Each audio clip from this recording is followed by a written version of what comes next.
ጊዜ እነ ኤልፋዝ እነ ሶፋርና እነ በልዳዶስ የሚባሉ ሶስት የኢዮብ ባልንጀሮች መጡ።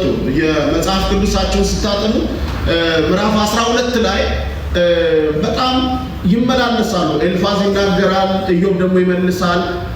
ከዛ ደግሞ ሶፋር ያረጋል፣ እሱ ኢዮብ ይመልሳል። በልዳዶስ ሲናገር እሱ ይመልሳልና በዚህ ምልልስ ውስጥ በጣም ከባድ ነው። አንድ ኃጢአተኛ ካልሆነ በስተቀር ሰው እንዳንተ ሊሆን አይችልም። እንደዚህ ቤተሰቡን ሊያጣ በሞት ሊያጣ አይችልም። እንዴት ጻድቅ ነኝ እንዴት ትላለህ ነው በቃ እነሱ። እሱ ደግሞ ነኝ ምንም አልበደልኩም እግዚአብሔር ፊት የሚል ተከራካሪ ነው። በዚህ መሃል ኢዮብ አንድ ነገር ተናገረ።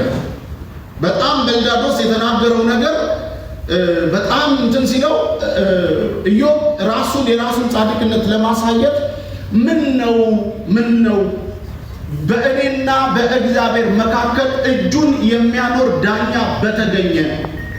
በተገኘ እናገረው ነበር፣ እንደው አልፈራውም ነበር። ምክንያቱም እኔ በራሴ እንዲህ አይደለሁም፣ እንዲህ ሊደረግብኝ የሚገባ ሰው አልነበርኩም። ዳኛ በተገኘና ከእግዚአብሔር ጋር ማለት ባለሙያ ታውቃላችሁ፣ ሙት ኮርት ይባላል። በዚህ በኩል ከሳሽ፣ በዚህ በኩል ተከሳሽ ይቆማል እና በመካከል ዳኛው ይኖራል። ስለዚህ ከሳሽና ተከሳሽ፣ ከሳሽ የከሰሰበትን ያቀርባል፣ ተከሳሽ ደግሞ መልሱ ይሰጣል ማለት። በመሃል ዳኛው ያዩና ይፈርዳሉ። እሱ ፈለገ፣ ሙት ኮርት ፈለገ። በቃ ኮርት ላይ ከእግዚአብሔር ጋር መቅረብ ፈለገ። ይሄ ነው ልቤ የሚፈልገው ከደረሰብኝ ነገር የተነሳ ከእግዚአብሔር ጋር በቃ እንደዚህ ነው የምፈልገው አለና፣ ዳሩ ግን ምን ያደርጋል አለ፣ እርሱ እንደኔ ሰው አይደለም። ኢየሱስ ክርስቶስ ጌታ። ወገኖች ጌታ በህይወታችን ላይ በሚያደርገው ነገር ምንም ያህል የተሻለን ብናስብ እግዚአብሔር ጻድቅ ነው። በታችን ኤሚላ ያደረገው ጻድቅ ነው። በቃ ትክክል አድርጓል። እግዚአብሔር የተመሰገነ ነው። በቃ ትክክል፣ በቃ የሚበጃትን ያውቃል፣ የሚሻላትን ያውቃል። ወገኖች በደረሰብን ነገር ሁሉ እግዚአብሔር ጻድቅ ነው። የማይከሰስ ጌታ መርጠናል። ለእኛ የሚያስበውን ያውቃል። ለእኛ የሚያስበው በጎ ደስ የሚያሰኝ መልካም የሆነ ነገር ነው። ስለዚህ ዛሬ በኤሊ ላይ ያደረገው መልካም ነው ማለት ነው። ክብር ሁሉ ለእግዚአብሔር ነው። እንደ እግዚአብሔር ያለ ማንም የለም። ቅዱሳን እግዚአብሔር ትልቅ ወገኖች አይከሰስም። በእኛ ህይወት ላይ ምንም ነገር ሲያደርግ፣ በእኛ ላይ የሆነ ነገር ሲመጣ በቃ እግዚአብሔር አዋቂ የተሻለውን ነገር አድርጓል። ስለዚህ ከባድ ሐዘን በልባችሁ እንዳይኖር አብራችሁ ዘምሩ። ዘማሪዎች፣ ጓደኞቿ፣ ወላጆች፣ ቤተሰብ፣ እህቶች፣ ወንድሞች፣ የቅርብ ቤተክርስቲያን በእውነት ነው የምነግራቸው የተሻለ ስፍራ ላይ ተቀምጣለች። አሁን እኮ እዚህ ጋር እኮ ያለው እኮ አይደለችም። እሷ እኮ አሁን በዚህ የለችም። ሄሎ እኛ እኮ ሐሴት እንድናረግ ነው ተሰብስበን እንድንጽናና፣ እርስ በርሳችን እንድንጽናና ነው አሁን ይሄን እያደረግን ያለን። እሷ እኮ በክብር ቅድም ሳቢ እንደዘመረው በራዕይ መጽሐፍ ላይ እንዳለው ጨረቃና ፀሐይ አያስፈልጉም ማለት በአዲስቷ ኢየሩሳሌም። ለምን ሲሉት በጉ ራሱ ብርሃን ስለሆነ፣ በጉ ብርሃን በሆነበት ስፍራ ሩብ ጉዳይ አስር ጉዳይ መሸብኝ ነጋብኝ በማይባልበት የሰዓት አቆጣጠር ለዘላለም በሚባልበት በዛ ሆነ ያለችው አይገባችሁ። ለዚህ ክብር ይገባዋል ጌታ የተመሰገነ። በዚህ ነው ልንጽናና የሚገባው፣ በዚህ ነው ልንጽናና የሚገባው። እኛም ገና ያልቀመስነው ነገር ላለ ምድር ላይ ገና መስራት የምንፈልገው ስላለ፣ ማሳደግ የምንፈልገው ልጅ መስራት የምንፈልገው ስላለ፣ የምንጓጓበት ነገር ስላለ እንፍጨረጨራለን እንጂ አሁን ቆመን የሰበክነው አሁን ቆሞ የዘመሩትም እዚህ የምናለቅሰውን በአጠቃላይ አትጠራጠሩ፣ የሚቀጥለው ተረኞች እኛ ነው። እኛ ደግሞ እንደዚህ እንዘረጋና ደግሞ ሌሎች መጥተው ይዘምራሉ። ይልቅ የሚያስፈልገው ተዘጋጅቶ መገኘት፣ የዘላለምን ሕይወት በማግኘት ኢየሱስ ክርስቶስን የሕይወታችን አዳኝና ጌታ አድርገን በመቀበል ክብር ሁሉ ለኢየሱስ ይሁን። ምንም ነገር ቢመጣ ዝግጁ ሆነን መጠበቅ፣ የተዘጋጀ ሆነን መጠበቅ። ደግሞ የመዳን ቀን ዛሬ ነው ይላል። የተወደደ ሰዓት አሁን ስለሆነች ማለት ነው። ምናልባት እዚህ ውስጥ ይልቅ ጌታ ኢየሱስ ክርስቶስን የሕይወታችን አዳኝና ጌታ አድርገን ያልተቀበልን ሰዎች እንዲህ አይነቱ ነገር እንደሚመጣ እርግጠኞች ሆነን የዘላለም መንግስት ወራሾች እንድንሆን ከድቅድቅ ጨለማ ወደሚደነቅ ብርሃን ከሞት ወደ ሕይወት ሳይሆን ከዘላለም ሞት ወደ ዘላለም ሕይወት የሚያሸጋግረውን ኢየሱስን ሕይወታችን አዳኝና ጌታ አድርገን በመቀበል ተዘጋጅተን እንድንጠብቅ ጌታ ያደርጋል። ይህ ነው ትልቁ የሚያስፈልገን ነገር። በተረፈ ግን አዲስ ነገር የለም። በቃ አሁን እንሸኛታለን። ከዛ በኋላ በቃ ኤሚኮ እንደዚህ ነበረች፣ ጥሩ ልጅ ነበረች፣ እንደዚህ ነበረች። እኛም ቤተሰብን በቃ ያልፋል። አንድ ቀን እኛም እንደዚህ ነው። መቼ እንደሆነ ደግሞ የምንጠራው አናውቅም። ከኤሚ እድሜ አንጻር አሁን ብዙዎቻችን እንበልጣታለን። በእድሜ ቢሆን ጥሪው እኔ ነበርኩ መሄድ የነበረብኝ ወይ እዛ ጋር የሆነ ሰው ነበር መሄድ የነበረበት አይደለም። ጥሪው በእድሜ አይደለም፣ መቼ እንደሆነ አይታወቅም። መቼኛ እንደምንሄድ ወይ ደግሞ መቼ ጌታ እንደሚመጣ አይታወቅም። ተዘጋጅቶ መጠበቅን የመሰለ ነገር የለም። ኢቨን በጌታ ቤት ያለን ሰዎች ሁሉ ጊዜ በእግዚአብሔር ፊት ራሳችንን ፈትሽን አባቶች ብለን ተዘጋጅተን እንድንጠብቅ ማራናታ እንድንል ጌታ ይረዳል። አሜን።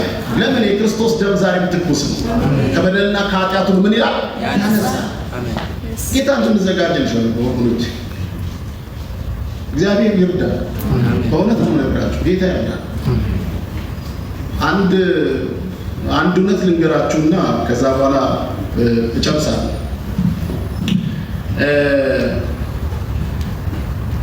ሁለተኛ ሳሙኤል ላይ ምዕራፍ 12 መዝሙረኛው ንጉሥ ዳዊት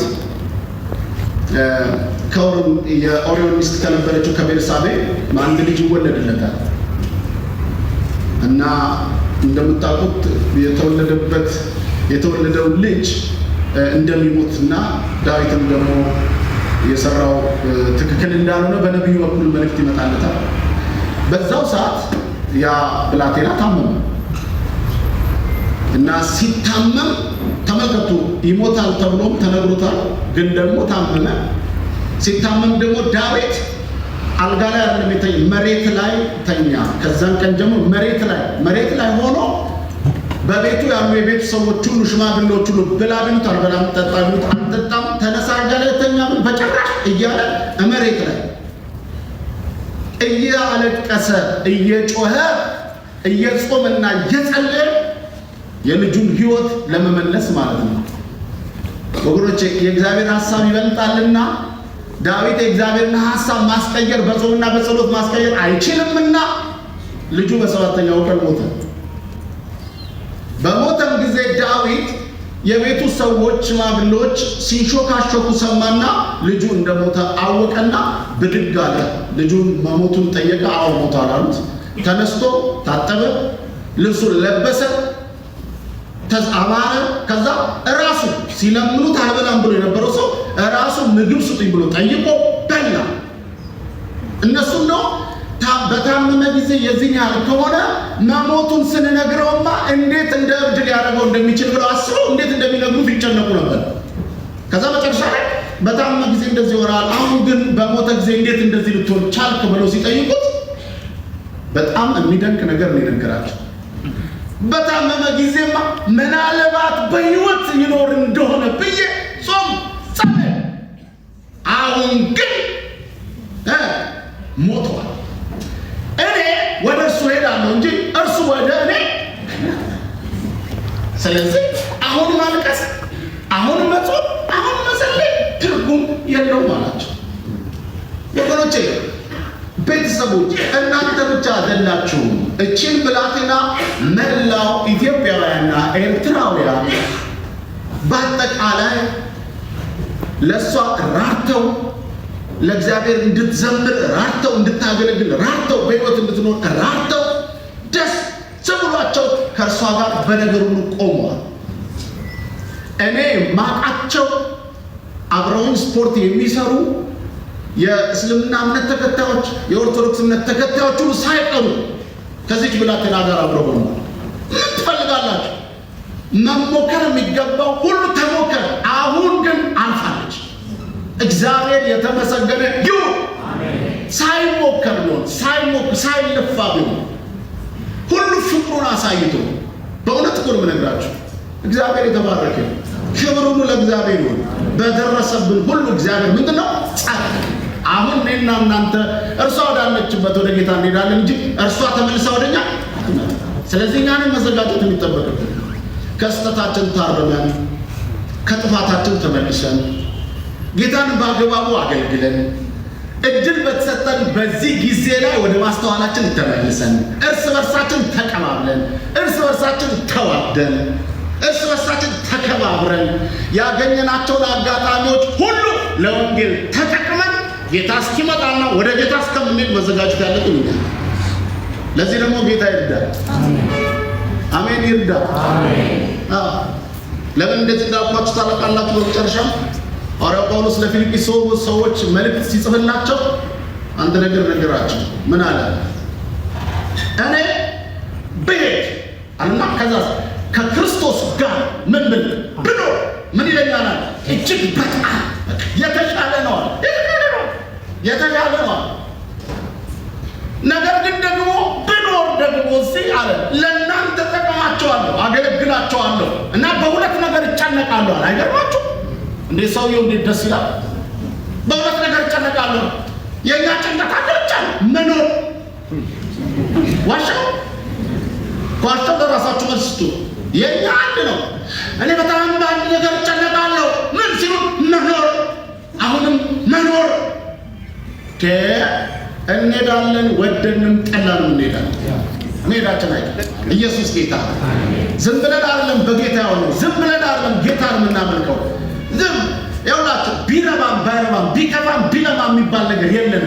የረባውን ይዘናል፣ የተወደደውን ይዘናል፣ አዳሙን ይዘናል። ሃሌሉያ!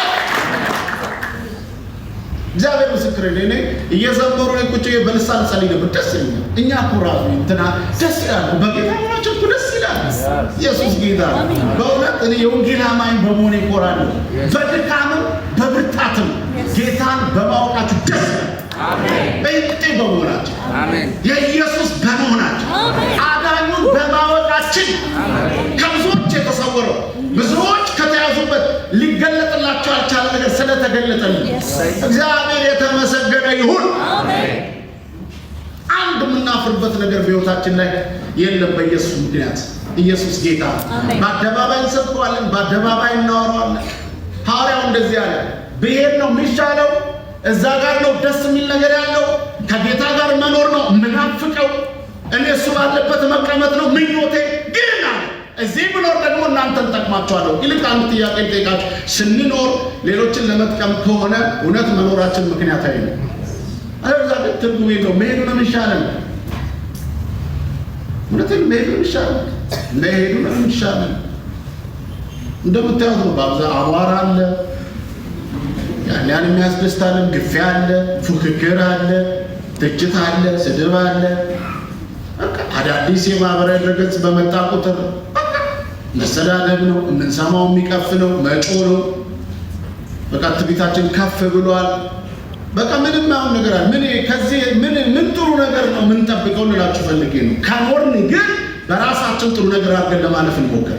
በተለይም ደግሞ ሐዋርያው ሊጠቅማችሁ እንዳለ ምን እንዳለ፣ እኔ ብኖር በምድር እናንተን ለመጥቀም ላገለግላችሁ፣ ኢየሱስን ያወቃችሁትን እንድትበረቱ እንድትጽናኑ በጽድቅ እንድትኖሩ እናንተን ላገለግል፣ ለሌሎች ደግሞ ወንጌል በመስበክ ወደ እግዚአብሔር መንግስት እንዲፈልሱ ማድረግ ኑሮዬ ከኖርኩ እዚህ ምድር ለዛ ብቻ ነው። አለበለዛ ግን የምናፍቀው ከሱ ጋር ነው። ሁላችን የምናፍቅበት የቤት ኪራይ የሌለበት፣ ብድር የሌለበት፣ እከሌ እንዲለበሰ እከሌ እንደዚህ አይነት መኪና ነበር፣ እከሌ እኮ እንደዚህ ሆነ ማንንበት፣ ግራ ማንጋባበት፣ እማንቀናበት፣ አድማ የሌለበት፣ ትችት የሌለበት፣ አንዱ ከአንዱ ይሻላል የማይባልበት፣ ሁሉ በኢየሱስ ደም ታጥቦ የሚገባበት እግዚአብሔር መንግስት።